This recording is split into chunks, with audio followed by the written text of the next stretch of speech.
नमस्कार, KP news 24/7 में आपका स्वागत है। मैं आपके साथ आत्मप्रिया आर्य। आइए देखते हैं इस वक्त के मुख्य समाचार। हज कमेटी कर्नाटक के नवनिर्वाचित अध्यक्ष रौफुद्दीन कचहरीवाला ने स्वीकार की जिम्मेदारी। गुलबर्गा की लोकप्रिय हजरत ख्वाजा बंदा नवाज दरगाह को देश के सभी नागरिकों के लिए खोल दिया गया। एहतियाती नियमों का करना होगा पालन। तेलंगाना में राजनीति के मैदान में उतरी आंध्र प्रदेश सीएम की बहन शर्मिला, बनाई नई पार्टी। महंगाई का विकास जारी, अच्छे दिन देश पे भारी, राहुल गांधी ने सरकार पर कसा तंज। भोपाल से सांसद प्रज्ञा ठाकुर ने कराई 2 गरीब बेटियों की शादी, मेहमानों के साथ किया डांस, नम आंखों से की विदाई, बोली आगे भी निभाती रहूंगी कर्तव्य।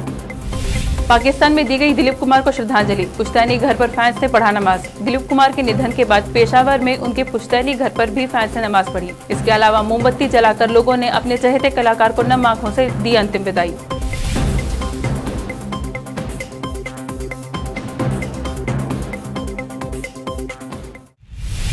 अब समाचार विस्तार से। भारतीय जनता पार्टी के सत्ता में आने के 2 साल बाद कर्नाटक हज समिति का भाग्य जाग गया। बीदर के भाजपा नेता रौफुद्दीन कचहरीवाले को हाल के चुनावों में अध्यक्ष चुना गया। बेंगलुरु के हज भवन में आयोजित एक संक्षिप्त बैठक में उलेमा की उपस्थिति में रौफुद्दीन कचहरीवाले ने हज समिति कर्नाटक के अध्यक्ष के रूप में पदभार ग्रहण किया। इस अवसर पर हज समिति के नए अध्यक्ष रौफुद्दीन कचहरीवाले ने कहा कि हज यात्रियों की यथासंभव सेवा करना उनका मुख्य एजेंडा होगा।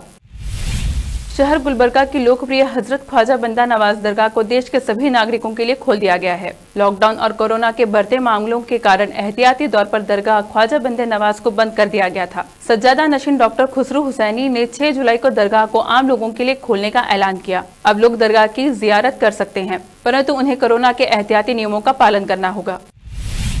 आंध्र प्रदेश के मुख्यमंत्री जगन मोहन रेड्डी की बहन वाईएस शर्मिला ने सक्रिय राजनीति में कदम रखते हुए बृहस्पतिवार को आधिकारिक तौर पर राजनीतिक संगठन वाईएसआर तेलंगाना पार्टी गठित की। आंध्र प्रदेश के पूर्व मुख्यमंत्री एवं उनके दिवंगत पिता द्वारा परिकल्पित राजन्ना राज्यम का वादा करते हुए उन्होंने कहा कि वाईएसआर तेलंगाना पार्टी का मुख्य एजेंडा कल्याण, आत्म समृद्धि और गुणवत्ता जैसे मुद्दों पर आधारित होगा। एक निजी सभागार में यहां पार्टी के एजेंडे और झंडे का अनावरण करते हुए शर्मिला ने कहा कि वह आज से 100वें दिन राज्य की पदयात्रा शुरू करेंगी ताकि लोगों से बातचीत कर उनकी समस्याओं के बारे में जान और समझ सके। शर्मिला ने मुख्यमंत्री के चंद्रशेखर राव की आलोचना करते हुए आरोप लगाया कि वह जनता के लिए किए गए अपने वादों को पूरा करने में विफल रहे हैं। कोरोना वायरस की तीसरी लहर आने के अंदेशों के बीच महाराष्ट्र सरकार ने बृहस्पतिवार को एक मेगा कार्यक्रम शुरू किया, जिसके तहत 20,000 युवाओं को अल्पकालिक पाठ्यक्रमों के माध्यम से स्वास्थ्य देखभाल, नर्सिंग और पैरामेडिकल क्षेत्र में प्रशिक्षित किया जाएगा। मुख्यमंत्री उद्धव ठाकरे ने डिजिटल माध्यम से स्वास्थ्य क्षेत्र में कौशल विकास कार्यक्रम की योजना मुख्यमंत्री महाआरोग्य की शुरुआत की। इसका लक्ष्य महामारी से निपटने के लिए मानव संसाधन को मजबूत करना है। मुख्यमंत्री कार्यालय ने एक बयान में कहा कि चयनित कार्यक्रमों को 3 माह का प्रशिक्षण दिया जाएगा। उसने कहा कि प्रशिक्षण 36 पाठ्यक्रमों के माध्यम से दिया जाएगा और 20,000 युवाओं को 3 महीने में कोविड-19 महामारी से निपटने के लिए प्रशिक्षित किया जाएगा। जम्मू और कश्मीर में परिसीमन आयोग के 4 दिवसीय दौरे के बीच मुख्य चुनाव आयुक्त सुशील चंद्रा ने कहा कि राज्य में अगले साल तक चुनाव कराए जा सकेंगे। सुशील चंद्रा ने कहा कि पीओके के हिस्से की 24 सीटें खाली रहेंगी और परिसीमन 5 मार्च तक पूरा हो जाएगा। सुशील चंद्रा ने कहा कि पहला पूर्ण परिसीमन आयोग 1981 में गठित किया गया था, जिसने 14 साल बाद 1995 में अपनी सिफारिश प्रस्तुत की थी। यह 1981 जनगणना पर आधारित था। उसके बाद कोई परिसीमन नहीं हुआ। मुख्य चुनाव आयुक्त ने कहा कि साल 1995 में 12 जिले थे, यह संख्या अब 20 हो गई है। तहसीलों की संख्या 58 से बढ़कर 270 हो गई है। वहीं 12 जिलों में निर्वाचन क्षेत्र की सीमाओं को जिले की सीमा से आगे बढ़ाया गया है। यूपी के चंदौली में दलितों पर दबंगई का मामला सामने आया है। दबंगों पर लाठी डंडे से लैस होकर दलित बस्ती पर हमला बोलने का आरोप है। आरोपियों ने दलितों की झोपड़ियां जला दी, महिलाओं के साथ बदसलूकी की और जमकर तांडव मचाया। इस पूरे घटनाक्रम का वीडियो सोशल मीडिया पर वायरल हो रहा है। दरअसल जमीन विवाद में क्षेत्रीय दबंगों ने तांडव मचाया। यह घटना सदर कोतवाली के बरथरा कला गाँव में हुई है। इस मामले में सदर कोतवाली पुलिस भी मामले की खानापूर्ति में जुटी है। दोनों पक्षों से कुछ लोगों को हिरासत में लिया गया है। अब वक्त एक छोटे से ब्रेक का।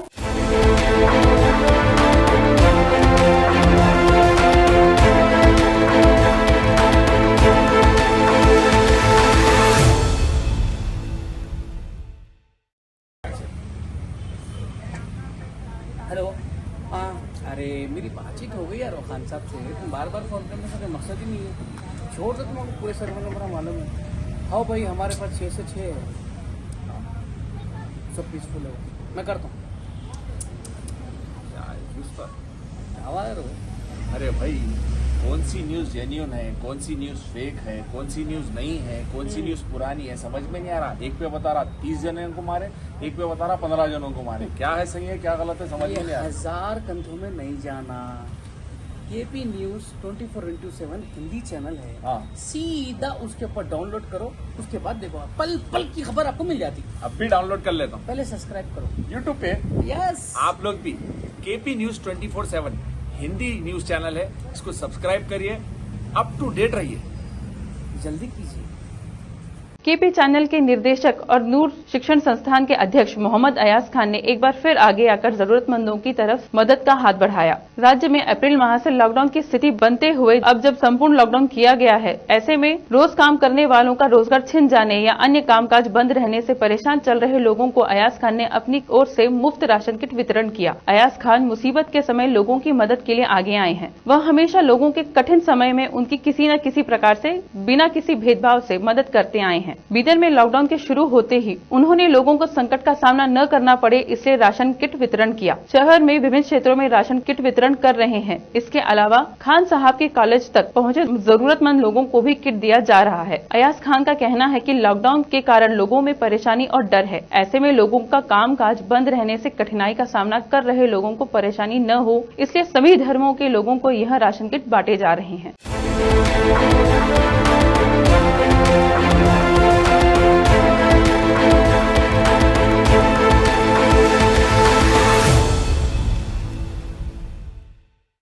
ब्रेक के बाद आपका फिर स्वागत है। आइए देखते हैं आगे के समाचार।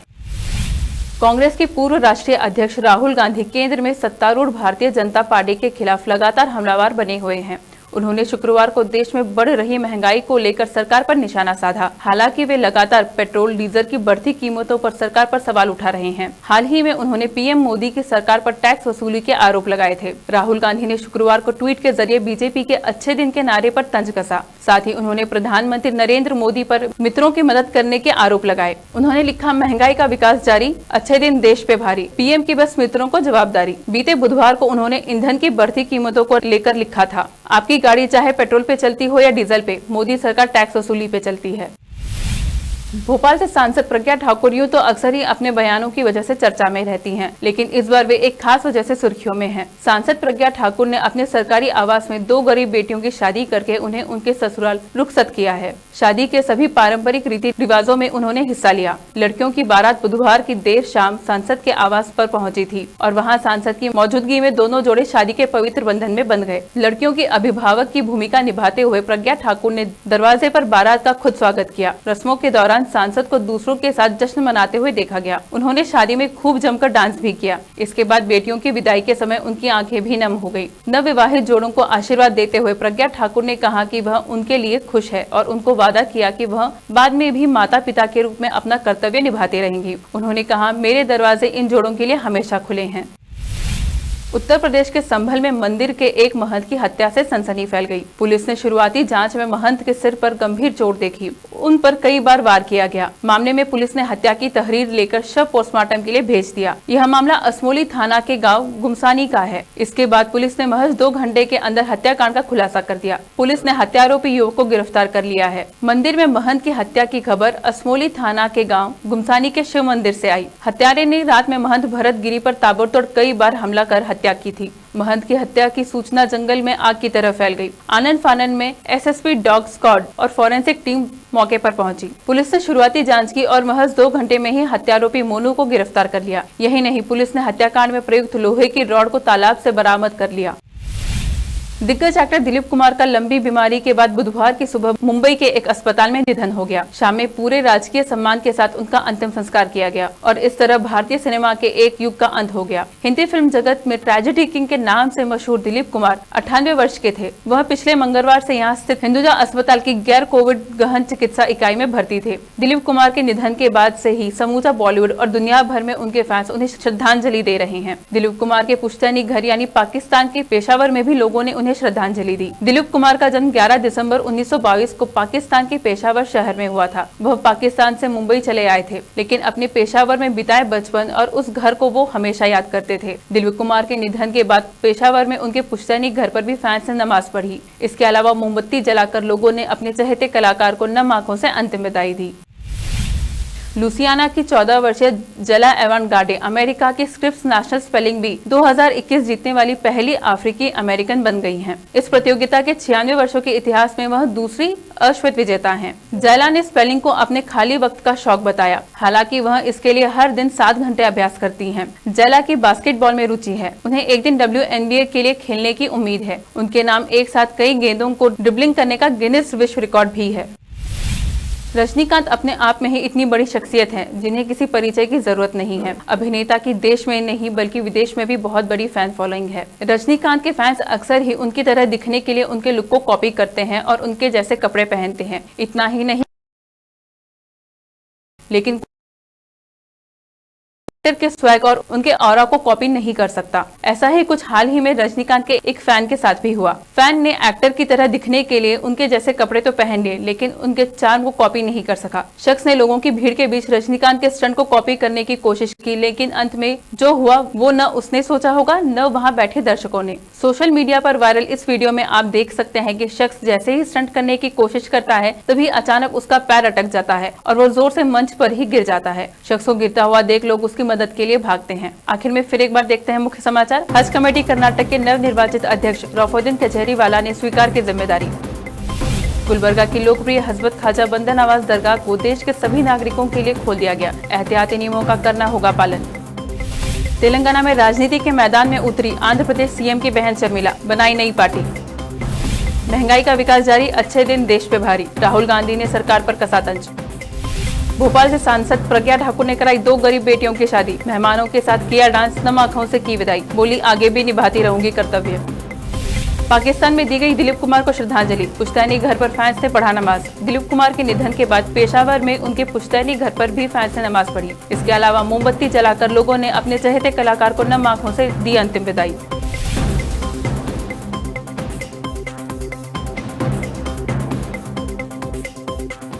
केपी न्यूज में फिलहाल इतना ही। देश प्रदेश के समाचारों के लिए देखते रहिए केपी न्यूज 24/7। धन्यवाद।